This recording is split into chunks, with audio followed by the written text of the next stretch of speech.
So இந்த festival season இல்லை என்ன அக்கேஷனாக இருந்தாலும் உங்கள் லவ்ட் அண்ட் பிலவ்டு ஒனுக்கு இந்த மாதிரி ஒரு யூனிக்கான கிஃப்ட்டை ப்ரெசென்ட் பண்ண ட்ரை பண்ணுங்கள். So to place order contact doodling mom. நீங்கள் கமெண்ட் பண்ணாலும் I'll get in touch with you. இந்த கிஃப்ட்டில் வந்து அவங்க 4 years நடந்த பெஸ்ட் மெமரிஸ் மட்டும் ப்ளேஸ் பண்ண சொல்லியிருந்தாங்க. அதை தான் ப்ளேஸ் பண்ணி கொடுத்துருந்தேன். உங்களுக்கு என்ன வேணும்னாலும் நம்ம டூடில் ஃப்ரேமில் ப்ளேஸ் பண்ணிக்கலாம். It's all about freezing your memories in one single frame.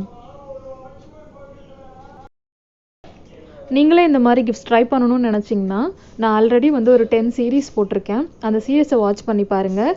இந்த வீடியோலையும் அந்த பிளேலிஸ்ட்டை நான் வந்து ப்ளேஸ் பண்ணுறேன். அது பார்த்தீங்கனாலே உங்களாலையும் இந்த மாதிரி ஒரு ஃப்ரேம் மேக்ஸிமம் ரெடி பண்ணிக்க முடியும். பட் டைம் இல்லை, இன்னும் நான் வந்து பர்ஃபெக்டாக பண்ணணும்னு நினைக்கிறவங்க தாராளமாக என்கிட்ட ஆர்டர் ப்ளேஸ் பண்ணலாம். அண்ட் தேங்க்யூ ஃபார் வாட்சிங். Keep doodling.